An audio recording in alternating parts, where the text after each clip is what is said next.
Welcome back to my YouTube channel let's teacher people में आप सभी का स्वागत है। आप सभी के लिए बहुत सारे बच्चे जो मुझे मैसेज कर रहे थे कि मैम प्रीवियस ईयर के पेपर प्रैक्टिस करवा दीजिए, तो सीडीपी के लिए अलग अलग सब्जेक्ट के लिए कह रहे थे, तो आज से ही मैंने स्टार्ट कर दी। ये फर्स्ट क्लास होगी सीडीपी के 30 क्वेश्चन होंगे, एक्सप्लेनेशन के साथ होंगे, प्लस आपका प्रैक्टिस हो जाएगी कि आपके कितने तरीके से एग्ज़ाम है किस तरीके के पैटर्न के क्वेश्चन पूछता है। ठीक है, ऐसे एसएसटी के भी आएंगे ये और आपके हिंदी के भी आएंगे और Hindi pedology special for paper 2 के लिए हो रही है।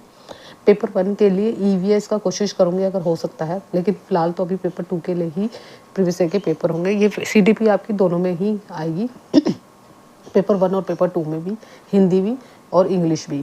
प्लस आपका ईवीएस और मैथ्स के लिए थोड़ा सा टाइम चाहिए, क्योंकि आपके प्रीवियस के क्वेश्चन पता चल जाएंगे कि आपको एग्जाम में क्या पता है। देखिए, विदाउट टाइम ना वेस्ट करते हुए स्टार्ट करते हैं। सबसे पहला ये प्रीवियस के पेपर ही है, पेपर 2 जो 6 to 8 में आया था। ठीक है, इसमें एक एक करके क्वेश्चन करते हैं।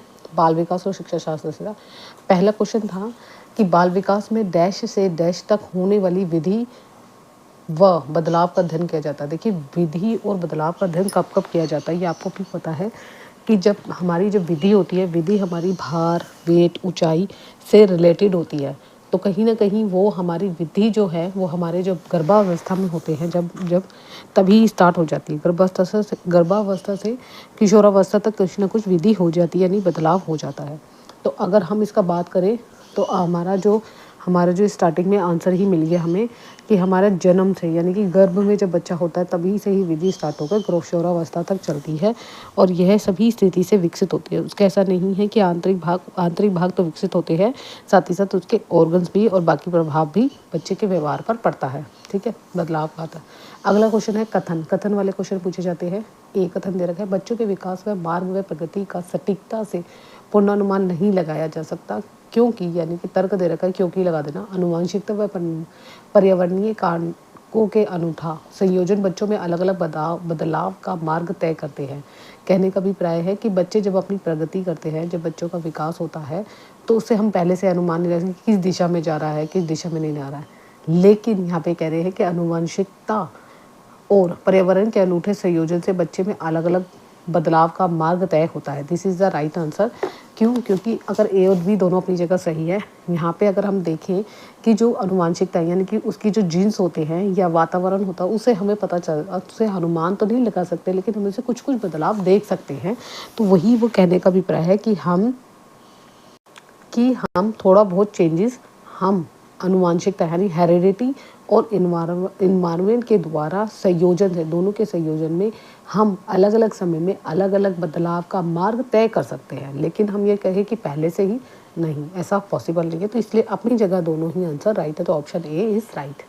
अगला क्वेश्चन चलते हैं, सामाजिकता सोशलाइजेशन। आपको भी पता है क्या होता है जब हम बच्चा जब हमने घर से होता है, गर्भावस्था से लेकर जब उसके बाद की अवस्था आती है, तो उस समय जो हमारा सामाजिक क्या होता है, जब 2 से 3 साल का बच्चा होता है, 3 साल के बच्चा स्कूल में जाता है, तो वो सोशलाइज होने लगता है। तो इस प्रक्रिया को हम कहते हैं, तो ये एक तरीके से एक जटिल प्रक्रिया नहीं है। हम इसको रीति रिवाजों या परंपरा में, इसमें भी रीति रिवाजों और ये जो प्रक्रिया है, ये प्रत्यक्ष और अप्रत्यक्ष दोनों रूपों से हो सकती है। लेकिन यहाँ पे जो हम कहेंगे, अगर समाजीकरण बताएंगे, तो समाजीकरण जो होता है, जो विकास होता है, समाजीकरण एक ऐसी प्रक्रिया है जो कहीं ना कहीं हमारी लाइफ टाइम चलती है। हम समाज से अपने आप को, व्यक्तित्व को, अपने विकास को, यानी जो हमारा व्यक्तित्व है, कहीं ना कहीं से जुड़ता है। तो इसका ऑप्शन पढ़ते हैं, समाज के रीति रिवाज को प्रभावित करने की एक शरीर की प्रक्रिया नहीं, जटिल प्रक्रिया है जो हमें प्रत्यक्ष और अप्रत्यक्ष दोनों रूपों से होती है। यही आंसर है। व्यवस्थित तरीके से, एक रेखीय तरीके से, सर्कल की तरीके से नहीं, औपचारिक भी नहीं, केवल आ गया ना जहाँ। ये देखिए, याद रखिए, टैग वर्ड्स होते हैं। टैग वर्ड्स में कुछ बताऊंगी आपको जो सीडीपी में हेल्प करेंगे। जहाँ पे केवल आ जाए ना, वो कभी भी नहीं होगा, नेगेटिव होगा। तो इसका राइट आंसर है सेकंड। अगला है अमूर्त सक्रियात्मक चरण में। जब पियाजे ने अपनी थ्योरी दी थी, तो उसमें हमने 4 चीज़ें बताई थी, है ना। तो उसी में से ये एक है पॉइंट है, सक्रियात्मक चरण में विद्यार्थियों के लिए शिक्षिका को क्या करना चाहिए, उस चरण में हमें क्या क्या चीज़ों को ध्यान में रखना है। तो इसका देखना है। सबसे पहले ऑप्शन पढ़ते हैं, पदानुक्रम संबंधों को दर्शाने के लिए अलेखों का उपयोग करना चाहिए। अलेखों मतलब लेखाओं के लिए करना चाहिए, नहीं। परिकल्पनात्मक सोच को विकसित करनी चाहिए, समस्या प्रस्तुत। ये परिकल्पना मतलब हमारी जो सोच होती है ना, जहाँ से हम कल्पना करते हैं, तो कहीं ना कहीं उस सोच का वो कह रहे हैं कि अनुसरण करना चाहिए। देखते हैं, अमूर्त समस्या नहीं प्रस्तुत करनी चाहिए। देखिए, ऐसा तो हमें कहीं नहीं बताया गया कि मूर्त प्रस्तुत करनी चाहिए अमूर्त, दोनों ही अपनी-अपनी जगह जो उन्होंने स्टेट बाय स्टेट दिया है वो है। लेकिन इसका जो अगर हम ऑप्शन देखें तो हमारा नेगेटिव सेंस में है तो ये वाला रॉन्ग हो सकता है, बाकी ऑप्शन भी अभी अब देखते हैं। समस्या को सुलझाने और वैज्ञानिक तरीके से अवसर देने चाहिए। देखिए जहाँ पर भी ये टैग वर्ड्स होते हैं, अवसर देना, प्रोग्रेस करना, प्रोत्साहित करना, ये बच्चों के लिए पॉजिटिव टैग वर्ड्स होते हैं और इसको ध्यान में रखकर आप टैग वर्ड्स का यूज़ करेंगे तो कहीं न कहीं हमको आंसर मिलेंगे। तो यहाँ पे ऑप्शन देखते हैं कि यहाँ पे ऑप्शन क्या दे रखा है, तो इन्होंने ABC दे रखा है। हम दोबारा कूट की तरह इस तरीके से भी क्वेश्चन पूछा जाता है। तो पहला जो हमारा है वो सही है।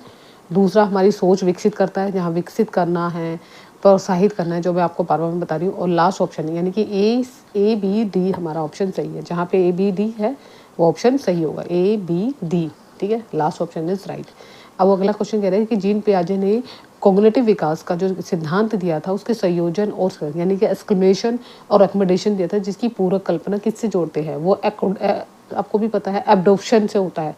आपको भी पता है अगर आप जीन पियाजे की थ्योरी पढ़ोगे तो उसमें साफ लिखा हुआ था कि हमारे जो इनका जो बैलेंस होता है वो एबडॉप्शन होता है। एबडॉप्शन के 2 पार्ट्स होते हैं जिसमें हम कहते हैं एक्सक्लेमेशन और अकोमोडेशन, और दोनों को बैलेंसिंग बनाने का जो तरीका होता है वो संतुलन होता है, ठीक है। इस चीज़ को ध्यान में रखना, जब आप थ्योरी पढ़ोगे ना तो इसमें आपको दिया है सीखने का तटस्थ ये अलग है, ठीक है। संरचना चित्रण ये है और ये अतरिम आयोजन, ठीक है। ये ऑप्शन इज 6 है। बच्चों के सीखने के संदर्भ में जीन पियाजे ने डैश को, जबकि ली वैगोस्टिन को डैश को महत्व देता है। ली वैगोस्टिन की माने कि उन्होंने कहा कि किसको देता है। देखिए जीन पियाजे ने हमेशा जो अपनी स्टार्टिंग में ही कहा था कि बच्चों को सीखने के लिए एक परिपक्व अवस्था होती है, जबकि जो हमारे जो अगर उन्होंने कहा था कल्चरल सोशल थ्योरी जो दी थी, कल्चर थ्योरी यानी संस्कृति और सामाजिकता को थ्योरी दी थी, तो हाँ कहीं ना कहीं संस्कृति को लेकर उन्होंने ली वैगोस्टी ने बताया था, और जबकि वैगोस्टी ने जो पियाजे ने बताया था वो परिपक्वता थी। तो इसका राइट आंसर है हमारा जिस फर्स्ट होता है कि परिपक्वता यानी एक मेच्योरिटी लेवल आ जाता है जिसमें बच्चे का परिपक्वता यानी एक मिच्योर हो जाता है और सांस्कृतिक उपकरण। तो फर्स्ट ऑप्शन इज राइट। ली वाइगोस्टी के अनुसार, मैंने कहा ना ली वाइगोस्टी पियाजे कोलबर्ग, अच्छी तरह रट लो, इसमें भर भर के क्वेश्चन पूछे जाते हैं। तो ली वाइगोस्टी के अनुसार निम्नलिखित में से कौन सी शिक्षा शैली यानी पेडालॉजी प्रणाली संघात्मक विकास को बढ़ावा देने के लिए सही नहीं है। नेगेटिव सेंट में उल्टा मत दे जाना, कई बार बच्चे होते हैं नहीं को नहीं देखते और आंसर दे जाते हैं। तो उन्होंने कहा कि इसमें नहीं है, सही नहीं है। निर्देश या आदान प्रदान, निर्देश और आदान प्रदान सही है। व्यापक चर्चाएं यानी कि आपस में डिस्कशन करना, और कोऑपरेटिव लर्निंग होती है। कोऑपरेटिव लर्निंग में जहाँ पे बच्चों को आपस में बिठाया जाता है और उनके सहयोग से दिया जाता है। तो दोहराना और स्मरण, देखिए नेगेटिव टैग वर्ड्स होते हैं। याद कराना, स्मरण कराना, दोहराना, रटवाना, ये सारे नेगेटिव टैग वर्ड्स होते हैं। तो कभी भी ये आ जाए तो नेगेटिव आ जाए तो क्रॉस लगा देना। तो इसका राइट आंसर यही है। अगला है कैरोल गिलीलन ने लोइसबर्ग के नैतिक विकास की समालोचना करते हुए तर्क रखा था कि कोलबर्ग नारीवाद नैतिकता जो डैश पर बल देती है और को नकारते हैं, क्योंकि उन्होंने कहा था, कैरीगोल ने कहा था कि जो नैतिकता का सिद्धांत दिया था लोइस कोलबर्ग ने समालोचना करते हुए, तो कोलबर्ग ने नारीवादी की नैतिकता को देखभाल की नैतिकता पर बल दिया, लेकिन नारी जो वाद है उसके बारे में डिस्कस नहीं किया। तो इसलिए उन्होंने कहा कि महिलाओं का वहाँ वास्तविक दुनिया में नहीं है, कि काल्पनिक दुनिया मानी जाती है। तो अगर हम ऑप्शन देखें, देखभाल की नैतिकता, ठीक है, यानी कि नैतिक आदर्शों को दिया, न्याय की नैतिकता दी, या सामाजिक अच्छाई की चिंता दी। तो उसने किस पे बल दिया, कोलबर्ग ने नारीवाद की किस चीज़ पर बल दिया, तो उन्होंने देखभाल की नैतिकता पर दे लिया, क्योंकि वो अपनी बीवी की फिक्र कर रहा था ना, जिसकी वजह से फिर उसने चोरी की थी, और चोरी करी है तो कहीं ना कहीं वो उसकी मतलब उसकी इसके लिए फिक्र कर रहा था, उस नैतिकता को उन्होंने बल दिया, ठीक है। अगला है हार्वर्ड गार्डनर की थ्योरी, इंटेलिजेंस थ्योरी है, जिसमें 8 टर्म्स दे रखी है, वो जरूर पढ़ लेना, बहुत बहुत इंपॉर्टेंट है और ये एग्जाम के पॉइंट ऑफ व्यू से पूछी जाती है। हार्वर्ड गार्डनर ने बहुबुद्धि सिद्धांत दिया था और बहुत ही इंपॉर्टेंट है, जिसमें हमें बताया था कि किस तरीके से एकीकरण ना होकर बहुगले अलग अलग डिफरेंट रेसेस से आप सोच सकते हो। बुद्धि एक फैक्टर नहीं होता, 2 फैक्टर नहीं होता, बहुआयामी होता है, मल्टी फैक्टर होता है, जिसमें हमें एक दूसरे से अंतर क्रिया करके चीज़ों को समझ सकते हैं। इन्होंने जो बुद्धि के सिद्धांत दिए थे गार्डनर ने, वो भी मैं आपको बता देती हूँ। एक तो भाषागत देश है, देशीगत दिया था, शारीरिक यानी कि हमें शारीरिक रूप से गति दिया था, संगीत यानी म्यूजिशियन, तार्किक माने गणित से हुआ था, अंतर क्रिया इंटरेक्शन होता है। एक होता है इंटरेक्शन जिसमें व्यक्ति अपने बारे में अपने इंटर मतलब होता है कि अपने बारे में सोचकर, एक होता है दूसरों के बारे में, अंतर्वैयक्तिकता भाषा, और एक प्राकृतिक यानी नेचुरलिस्ट, जिसमें हमें कहीं ना कहीं नेचर से यानी नेचर से जुड़े हुए होते हैं वो लोग, उनको कहते हैं, ठीक है। मैंने बता दिया आपको थोड़ा सा।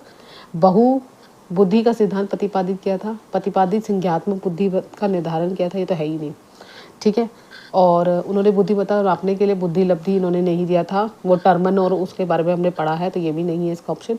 4 गुणनखंड के आधार पर अलग अलग बुद्धिमत्ता, ये भी नहीं है। तो फर्स्ट ऑप्शन इज कि बहुबुद्धि सिद्धांत का प्रतिपादन किया था, सीधा डायरेक्ट क्वेश्चन पूछा गया है। रैशनल एनएपी यानी कि राष्ट्रीय शिक्षा नीति 2020 पढ़ना है जरूर, क्योंकि इससे तो क्वेश्चन आ रहे हैं। शिक्षक को किस प्रकार बल देता है, किस पे बल देता है, उन्होंने कहा है कि हमें रटनाने पर बल नहीं देता, तो यहाँ पे फिर भी आपका ऑप्शन दिखा देती है, ये गलत है, उन्होंने नहीं कहा है। परीक्षाओं के लिए सीखना नहीं, परीक्षाओं के लिए कभी भी नहीं कहा उन्होंने सीखना।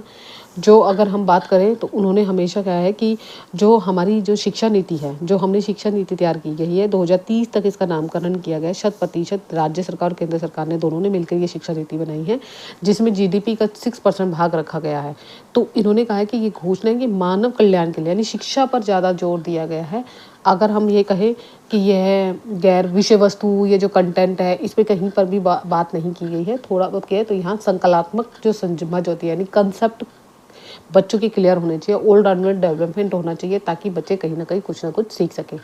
अगला है बाल शिक्षा केंद्रित में सीखना मुख्य रूप से किसके प्रकार है। देखिए, बाल केंद्रित यानी बच्चों को सेंटर में रखकर उसके सभी तरीके के ऑर्गन्स यानी सभी तरीके की उसकी रुचि होती है, उसकी अभिरुचि होती है, उसकी प्रेरणा होती है, उसकी क्षमता होती है, तो यही बाल केंद्रित शिक्षा कहलाता है। तो इस व्यवस्था को उन्होंने क्या कहा कि बच्चों को क्या करना चाहिए, तो इस पर ध्यान से देखते हैं। शिक्षकों द्वारा प्रत्यक्ष निर्देश देना, मैं टीचर हूँ, मैं बच्चों को निर्देश दे रही हूँ, ये नहीं हो सकता। सिर्फ पाठ्य पुस्तकें दे देना, इससे नहीं सीख सकता। अधिगमकर्ताओं के निष्क्रिय से सुनना, मतलब अधिगमकर्ता जो भी लर्नर है वो उनकी बातों को सुनना, ये भी नहीं हो सकता। विविध स्रोतों के अन्वेषण, खोजबीन करना, रिसर्च करना, ये कहीं ना कहीं बच्चों के लिए सीखना होगा। जैसे कोई भी टॉपिक लेते हैं, अगर हम बच्चों को बोलते कि ये टॉपिक दिया और उसके बाद हम उसको अलग अलग तरीके से सिखा रहे हैं, तो कहीं ना कहीं बच्चे पे डेवलप हो रहा है कि वो बच्चा उस चीज़ से खोजबीन करेगा, सर्च करेगा, तो सोर्स होने चाहिए उसके बाद तभी कर सकता है। ठीक है, अगला क्वेश्चन देखते हैं, क्वेश्चन नंबर 12 में जेंडर वाला क्वेश्चन आया है। जेंडर बाइसिस वाला क्वेश्चन 100% पूछा जाता है, तो इसको पढ़ लेना। टॉपिक भी बता रही हूँ साथ ही साथ। कथन ये दिया है कि बच्चों को जेंडर उपयुक्त है व्यवहार के संबंधित सहीता लिखा हुआ है शैशव काल के लिए से मिलने से शुरू हो जाता है। फिर उन्होंने ये तर्क दिया कि जो दिया जाता है, जो बचपन में अलगाव मतलब अलग रहना, वंचित होकर सामाजिक अनुभव और अपूर्णीय क्षति कर सकता है। यानी कि जो हमें जेंडर बेसिस है जो मिलती है शैशव काल से, तो वो कहीं ना कहीं हमारा जो है वो हमें दूसरों से अलग करता है या दूसरों के बारे में गलत बताते हैं। कि शैशव व्यवस्था की अगर बात करूँ तो उस समय जो होता है लैंगिक भेदभाव होने लगता है बच्चों में। अगर हम एक दूसरे से साथ अनपूर्णिया जेंडर रूढ़िवादिता हो जाती है, स्थिर रहता है, अभिवृत्ति रहती है, व्यवहार में चेंजेस आते हैं, परिवर्तन होता है, तो कहीं ना कहीं ए और बी अपनी जगह दोनों ही सही है अगर हम देखें। लेकिन जो एक ही व्याख्या है वो नहीं है कि अगर दोबारा पढ़ती हूँ, बच्चों को जेंडर उपयुक्त व्यवहार में शैशव काल के चरण से मिलने वाले शुरू हो जाते हैं, क्योंकि बचपन में बच्चे अलगाव और वंचित से सामाजिक अनुभवों की अपूर्णता की क्षति कर सकते हैं। नहीं, ऐसा पॉसिबल नहीं है।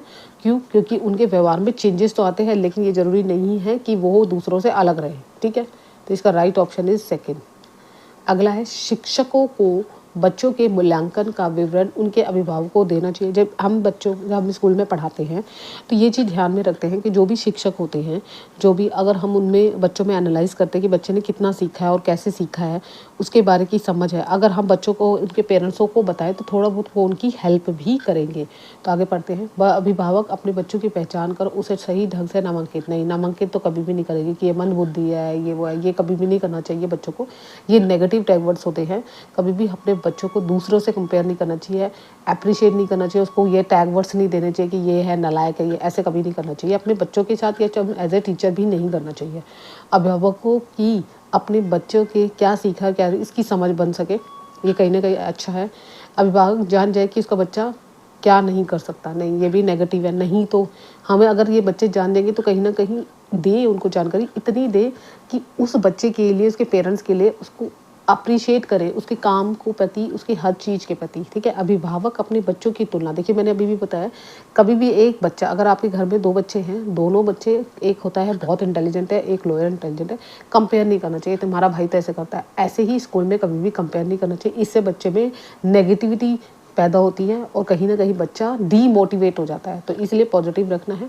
अभिभावक जितने भी पेरेंट्स हैं उनको अपने बच्चों में क्या सीखा है, क्या की समझ बन सके, इसलिए टीचर को उनका मूल्यांकन जो भी उन्होंने एनालाइज किया है वो बताना चाहिए।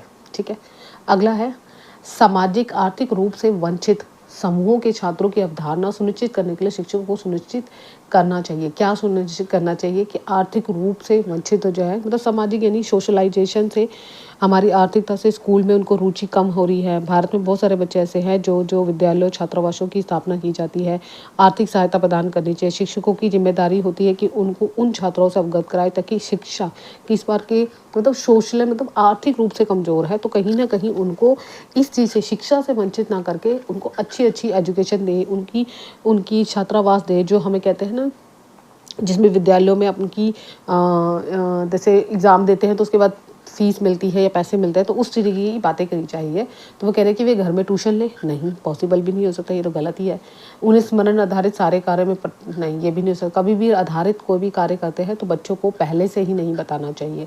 स्कूल आने की रुचि कम ना हो, स्कूल आने की रुचि कम ना हो, इसलिए बच्चों को सामाजिक रूप से अच्छी अच्छी चीज़ें देनी चाहिए, छात्रावास देना चाहिए। तो ये ऑप्शन इज राइट। गैर संबंधित पाठ्यचर्या का पालन करें, ये तो कोई मतलब ही नहीं है। ठीक है। उस प्रश्न की पहचान करें जो मूल्यांकन के कौशल का प्रशिक्षण करता है। अब प्रश्न बताना, ये प्रश्न क्वेश्चन कर रहे हैं, ये कह रहे हैं कि आज आप जो भी पुस्तक पढ़ते हैं वे ऋग्वेद में किस प्रकार भिन्न है, ये मूल्यांकन से रिलेटेड है।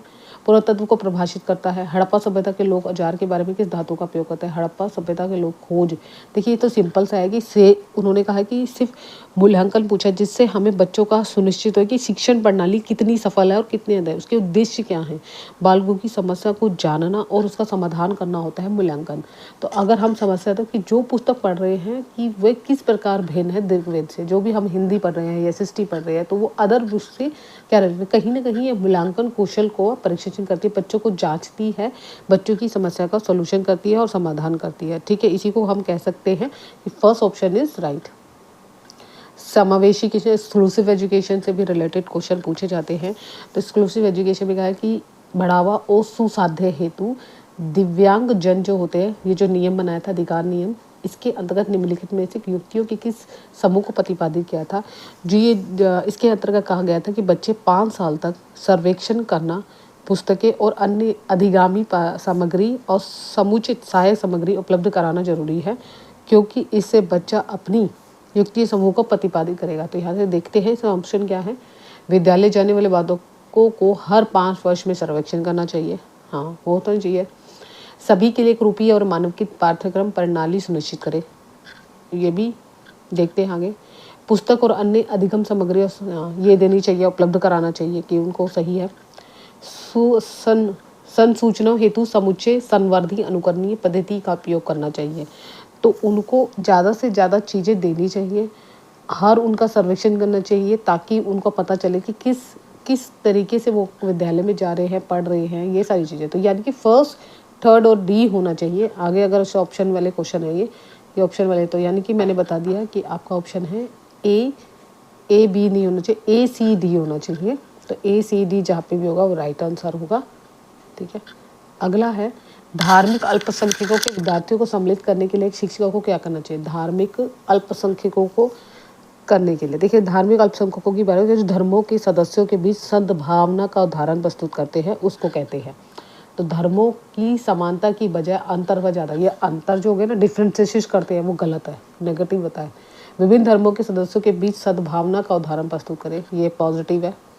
विशेष धर्म हो गए, ये भी गलत है। विशेष धर्मों से संबंधित रूढ़िवादिता का तो बिल्कुल नहीं है। तो सेकेंड ऑप्शन इज राइट, ये तो सीधा क्वेश्चन पूछा गया है। डिसग्राफिया, डिसलेसिया, डिल कैलकुलिया, ये सारे ऑप्शन आपको मैं अलग से करा दूंगी। इसका मैं मैसेज मैंने करवाया हुआ है, आप मेरी वीडियो में देख सकते हैं, CDP की प्लेलिस्ट में जाके वहाँ पे सारा करवाया हुआ है। डिसग्राफिया, ग्राफिया मतलब होता है लिखने से संबंधित होता है, याद रखिए। डिस मतलब कुछ क्षति होना या कुछ अक्षम होना, अक्षम मतलब कहीं बार लिखने में दिक्कत आती है। तो इस तरीके के बालकों को क्या कहते हैं, लिखने में असमर्थ होते हैं। और इन बालकों में लेखन कौशल, हस्तलेखन, स्पेलिंग, श्रुति लेखन इत्यादि को प्रभावित होते हैं। जो बच्चों की हाथ या हथेली या उंगली में गड़बड़ी होती है, तो उस तरीके की उस चीज़ों को कहते हैं कि बालक लिखते समय हाथ की उंगलियां और पेंसिल को ठीक तरीके से पकड़ नहीं पाते। तो इस तरीके को लिखने से संबंधित होते हैं, तो यहाँ पे लिखना इज ऑप्शन राइट। ठीक है, अगला है, निम्नलिखित में से कौन सा अभ्यास दृष्टिबाधित विद्यार्थियों के सफल समावेशन को सुनिश्चित करने में सहायक हो सकती है।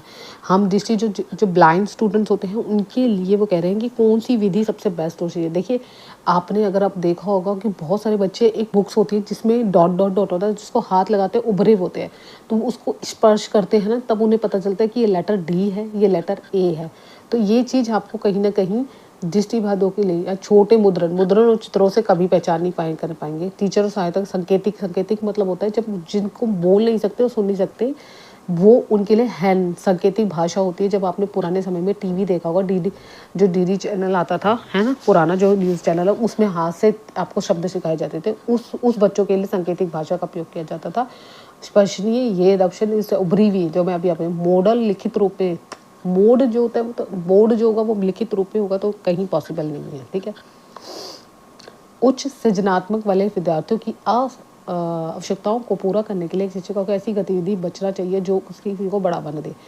अब वो कह रहे हैं कि जो बड़ी क्लासेस के बच्चे होते हैं वो किस चीज़ की सूचना को देखिए दे। तो इसमें अगर हम देखें तो इसमें ऑप्शन देखते हैं, अभिसर सोच, सीखने की जिज्ञासा को विकसित करना, विचारों की मौलिकता को, या समस्या समाधान को। लेकिन सबसे बेस्ट चुनना है। अपनी जगह सारे सही लगेंगे, या कई बार आपको ऐसा लगता है कि क्वेश्चन सारे सही है। अभिसरण सोच क्या होती है? अभिसरण सोच होती है जिसमें बच्चा एक ही तरीके, अब इन्होंने कहा है, देखो क्वेश्चन देखो, क्वेश्चन को समझो पहले। उन्होंने ये सीखने की जिज्ञासा भी होती है, समस्या समाधान कौशल भी होता है, विचारों की। लेकिन उन्होंने क्वेश्चन में पूछा है उच्च सृजनात्मक वाले व्यक्तियों की, यानी विद्यार्थियों की आवश्यकता को पूरा करने के लिए शिक्षकों को ऐसी गतिविधि से बचना चाहिए। किससे बचना चाहिए?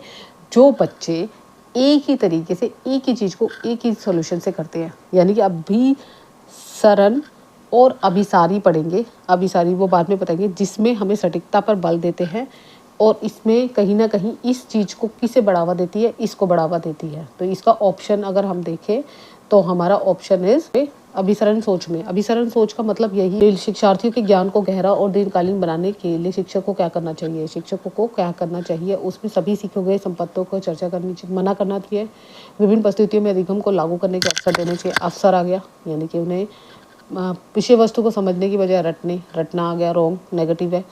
केवल आ गया, ये भी नेगेटिव। दो तो ऑप्शन ऐसी हो गए, चर्चा में मना कर दो, ये भी मना करना नहीं होता। First option, second option is right. अगला है अभिकथन, 22वां क्वेश्चन है। ये अभिकथन में कह रहे हैं कि एक शिक्षिका को अपने विद्यार्थियों को किसी प्रकार के प्रश्न के उत्तर बारे में सहज ज्ञान युक्त अनुमान लगाने के लिए प्रोत्साहित करना चाहिए, क्योंकि विद्यार्थी को केवल तभी प्रश्न के उत्तर देने का निर्देश देना चाहिए जब वह सही उत्तर के बारे में। देखिए, ए और बी का ऑप्शन देखें तो हमारा ए ऑप्शन इज बिल्कुल राइट है कि जब भी हम कोई भी प्रश्न का उत्तर सहज रूप से देते हैं तो प्रोत्साहित करना चाहिए। बच्चे देते हैं उसका आंसर, तो हमें प्रोत्साहित करना चाहिए। यह नहीं करना चाहिए कभी तभी उत्तर देने का निर्देश दे तब जब हम कहें विद्यार्थी को तब उत्तर दे, नहीं। तो ये वाला ऑप्शन, सेकंड वाला तो गलत है, फर्स्ट इज राइट। और ये जब फर्स्ट राइट है तो यहाँ थर्ड ऑप्शन इज राइट। एक शिक्षक को ऐसी गतिविधि की योजना बनानी चाहिए जो विद्यार्थी के बीच डैश उत्पन्न करे। चिंता कभी भी नहीं होता, बोरियत कभी नहीं होता, जिज्ञासा, क्यूरियोसिटी होनी चाहिए बच्चों में। बच्चे से क्वेश्चन पूछते, बच्चे बड़े क्यूरियस होते हैं, तो वही ऑप्शन है जिज्ञासा। ठीक है, 23 हो गया। आगे करते हैं 24 क्वेश्चन। किसी विशेष कार्य को कैसे करना चाहिए, इसके ज्ञान को क्या कहा जाता है? बताइए आप क्वेश्चन, ये वाला क्वेश्चन मैंने आपके लिए छोड़ देती हूँ, वैसे फिर भी मैं बता देती हूँ कि समावेशी ज्ञान होना चाहिए, अनुबंधित ज्ञान होना चाहिए, घोषणात्मक ज्ञान होना चाहिए, या प्रतिक्रियात्मक ज्ञान होना चाहिए। प्रतिक्रियात्मक ज्ञान का मतलब होता है, घोषणात्मक ज्ञान और प्रतिक्रियात्मक ज्ञान क्या होता है? जब किसी भी विशेष कार्य को ज्ञान करते हैं तो उसमें प्रतिक्रिया होती है। घोषणा तो उसके विपरीत होता है कि हमने घोषणा कर दी है कि ऐसे ऐसे आज हम इस चीज़ को पढ़ेंगे। कोई व्यक्ति किसी चीज़ के बारे में जानता है और उसको व्यवहारिक रूप से समझने, अमूर्त रूप से। ठीक है, तो इसका ऑप्शन मैं आपको बता देती हूँ कि समावेशी है, ये है, ये है। ये क्वेश्चन आपके लिए, इसका आंसर मुझे ज़रूर बताना। अगला क्वेश्चन पढ़ते हैं। निम्नलिखित में से कौन विद्यार्थी के बीच सार्थक सीखने को बढ़ावा नहीं देता? नहीं देता, देखिए नहीं आ गया, बढ़ावा नहीं देता। याद रखिए, इस पॉइंट को हमेशा याद रखिए। अन्वेषण, खोजबीन, ऑब्वियसली है, ये देता है। बातचीत और अंतर्क्रिया, यानी कि डिस्कशन करना, ये भी देता है। अधिसंज्ञान, ये भी देता है। निष्क्रिय अवलोकन होता है, अगर सक्रिय अवलोकन होता तो कहीं ना कहीं ये होता। तो इसका राइट ऑप्शन है हमारा फोर्थ इज राइट। कहीं ना कहीं अन्वेषण, बातचीत और ये सब देते हैं, लेकिन जो हमारा फर्स्ट है निष्क्रिय अवलोकन सार्थक रूप से बढ़ावा नहीं देता। अगला है हमारी अपनी क्षमताओं को दिए गए कार्यों की मांगों के अनुसार उस स्थिति में उपयोगी रणनीतियों की समझ का परोक्ष और प्रत्यक्ष रूप से क्या कहलाता है। ये क्वेश्चन बार बार पूछा गया है, अभी ऊपर भी पूछा गया है। इसमें भी है घोषणा ज्ञान, एपिसोडिक या परिकरणात्मक ज्ञान, अधिसंज्ञात्मक ज्ञान, ये प्रक्रियात्मकता ज्ञान। ये फिर क्वेश्चन यही पूछा गया है। तो इसका आंसर जो है कि हमारी क्षमताओं को और हमारे कार्यों की मांग को पूरा करने के लिए प्रत्यक्ष या परोक्ष संगीता अधिसंज्ञात्मक यानी कि कोग्निशन होता है ना, एक जो हमारे माइंड मस्तिष्क पे होता है, मस्तिष्क पर आधारित एक कौशल होता है जो व्यक्ति के ज्ञान को हेर फेर कर सकता है, तर्क लगा सकता है, सुनिश्चित कर सकता है। तो वही चीज़ वो कह रहे हैं कि अपनी क्षमताओं को उपयोगी रणनीति प्रत्यक्ष परोक्ष कहलाता है, वो अधिसंज्ञात्मक। इसको मस्तिष्क से ले सकते हैं, इसको कॉग्निशन नॉलेज से कह सकते हैं। तो ये मस्तिष्क के कौशल पर आधारित होता है, इसको हम कहते हैं अधिसंज्ञानात्मक। ठीक है, इसको ध्यान में रखना इंपॉर्टेंट है।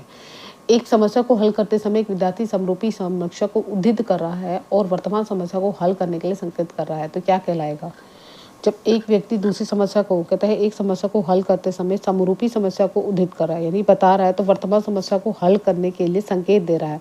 तो जब ये अनुरूपक सोच होती है, ये अनुरूपक सोच है, इसके बारे में भी डिटेल में बता दूंगी कि अनुरूपक सोच इसका आंसर अनुक्रिया सोच यानी कि तुरंत जवाब दे रहा है, कार्यात्मक में कुछ एक्टिविटी कर रहा है, पश्चगामी व्यक्ति होती है। तो ये सारे इंग्लिश में पढ़ोगे ना, आपका कंसेप्ट क्लियर हो जाएगा। इसमें इंग्लिश में कहीं ना कहीं ये चीज़ें थोड़ी ईजी लगती है। 28 क्वेश्चन देखते हैं। एक वैज्ञानिक संपत्ति पर चर्चा करते के दौरान एक शिक्षक ने पाया कि विद्यार्थी को उस संपत्ति से संबंधित उस भातियाँ हुई हैं, मैंने कुछ त्रुटियाँ हुई है, तो ऐसी स्थिति में क्या करना चाहिए। ऐसी स्थिति में कह रहे विद्यार्थी की भातियों के बारे में बात करें और उसे वैज्ञानिक तर्क की खोज के अवसर दें। देखिए अवसर जहाँ गए ना वो पॉजिटिव होता है, हमेशा याद रखना। इन भातियों के सिरे खारिज कर दे, वो कह रहे हैं कि जो भी गलतियाँ हुई हैं उसको हर इग्नोर कर दे, तो ये नेगेटिव हो गया। इन बच्चों में विशेष शिक्षक के पास भेज दे, ये भी कहाँ, जब तुम टीचर हो तो टीचर का जो भी क्वेश्चन होते हैं वो टीचर की जिम्मेदारी होती है कि उस क्वेश्चन का सॉल्यूशन करे, शिक्षकों को अपनी भांति की प्रक्रिया ही ना दे, ये भी गलत है। तो फर्स्ट ऑप्शन इज राइट के सीधा आंसर है। कॉग्निशन और इमोशन के बारे में कौन सा कथन सही है। आपको भी पता है कि हमारे जो संवेग और संज्ञान के बारे में कथन होता है कि वो किसी भी प्रकार के ध्यान न दे, अपरिवर्तित रहती है। तार्किक सोच एक दूसरे से स्वतंत्र है। संवेगी और स्मृति मतलब हमारी जो दिमाग की है वो हमारे को तो दोबारा सुसाध्य करती है कूट लेखन और पुनरावृत्ति में।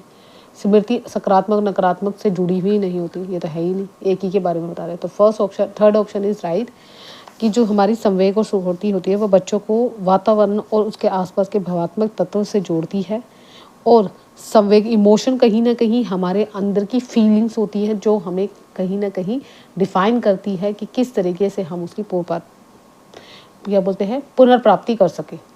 अगला है लास्ट क्वेश्चन है, निम्नलिखित में से कौन सा विश्वास एक विद्यार्थी को भविष्य के प्रयास के लिए प्रेरित करने की संभावना रखता है। देखिए प्रेरित करना है, प्रेरित मतलब मोटिवेशन करना है। ठीक है, आगे देखते हैं। मैं बुद्धिमान नहीं हूँ पर मेरे प्रयास में कोई क्षमता का फर्क भी नहीं पड़ता। ये तो नेगेटिव में ही हो गया कि उससे मोटिवेशन क्या मिलेगा। यदि मैं प्रयत्न करने में आवश्यक प्रयास करता हूँ तो मैं दिए गए कार्य में सक्षम हूँ। हाँ ये हो सकता है। मैं बोलता है ना बच्चा कि अगर मैं प्रयास करूँगा तो मेरा सफल जरूर होगा। मैं बदकिस्मत हूँ, बदकिस्मत हो जो नेगेटिव होते हैं, तो ये तो है ही नहीं। फर्स्ट ऑप्शन बुद्धिमान नहीं है, ज़रूरी नहीं है, सबका लेवल अलग अलग होता है। ये मैं कहूँ टीचर अगर स्टूडेंट यही कहने लग जाए कि मैं बुद्धिमान नहीं हूँ और मेरी जो क्षमता है उसमें कोई फ़र्क नहीं पड़ता, तो आंसर है आपको बताना है। ये क्वेश्चन 2 क्वेश्चन मैंने आपको दिए हैं, दोनों क्वेश्चन का आंसर मुझे बताना है।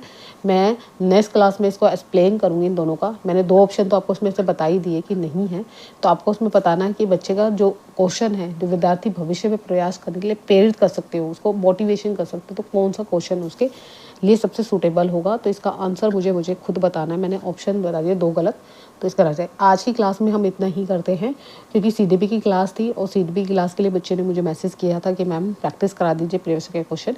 ऐसी डेली प्रैक्टिस कराऊंगी, जितने हो सके उतने क्वेश्चन। आपके क्वेश्चन से आपको पता चल जाएगा कि किस तरीके से सीडीपी से कौन से क्वेश्चन पूछे जाते हैं टॉपिक वाइज। और मैंने टॉपिक वाइज शॉर्ट में भी बता दिए कि वो टॉपिक्स पढ़ लीजिए। जितनी क्वेश्चन की प्रैक्टिस करोगे प्रीवियस ईयर के, उतने ही आपकी जो सीडीपी है वो मजबूत होगी। अगर आप फर्स्ट टाइम दे रहे हो तो सबसे पहला आपको मैं यही सजेशन दूंगी, मेरा खुद का जो एक्सपीरियंस है, कि अपनी पहले सिलेबस देखिए, सिलेबस में टॉपिक देखिए, टॉपिक पढ़ते जाइए, प्रीवियस ईयर के क्वेश्चन करिए। ये तरीका होता है। या तो फिर आपने सारे टॉपिक्स पढ़ लीजिए, उसके बाद प्रीवियस ईयर के क्वेश्चन कीजिए, उससे आपको पता चल जाएगा। जैसे सपोज आप कोई भी एग्जाम क्लियर कर रहे हो, कोई भी एग्जाम दे रहे हो, चाहे गवर्नमेंट हो चाहे सीटेक हो। सीटेक के लिए सबसे इंपॉर्टेंट है, जो बच्चे कहते हैं हमारा 1 या 2 नंबर से रह गया, 3 नंबर से रह गया है, उसके लिए यही ज़ैफ़िन है कि आपने कंटेंट तो पढ़ लिया, लेकिन आपने प्रीवियस ईयर के क्वेश्चन का तरीका देखिए। यहाँ पे प्रीवियस ईयर के क्वेश्चन का आपने देखा कि पेडालॉजी कैसी पूछी जा रही है और क्वेश्चन कैसे पूछे जा रहे हैं। तो डायरेक्ट क्वेश्चन तो नहीं आएंगे ना, आपकी लॉजिक, यानी आप टीचर जब बनने जा रहे हो तो टीचर की तरह बच्चों में पॉजिटिविटी देखनी है, तो वही आंसर है। तो आपको हिंदी से इंग्लिश में समझना है, इंग्लिश से हिंदी में समझना है, दोनों ही ध्यान में रखना है, क्योंकि हिंदी के जो वर्ड्स होते हैं ना वो चेंज हो जाते हैं, तो समझ नहीं आते। तो आपको स्पेशली फॉर इंग्लिश भी देखनी है। तो जितने भी बच्चे हैं जो सीडीपी की तैयारी कर रहे हैं, तो उनके लिए ये चीज़ मैं सजेशन दे रही हूँ, गाइड दे रही हूँ। आज की वीडियो में इतना ही। नया नाइस डे। अगर ये वीडियो हेल्पफुल लगे, बाय बाय, टेक कर। मिलते हैं नेक्स्ट वीडियो में नेक्स्ट टॉपिक के साथ।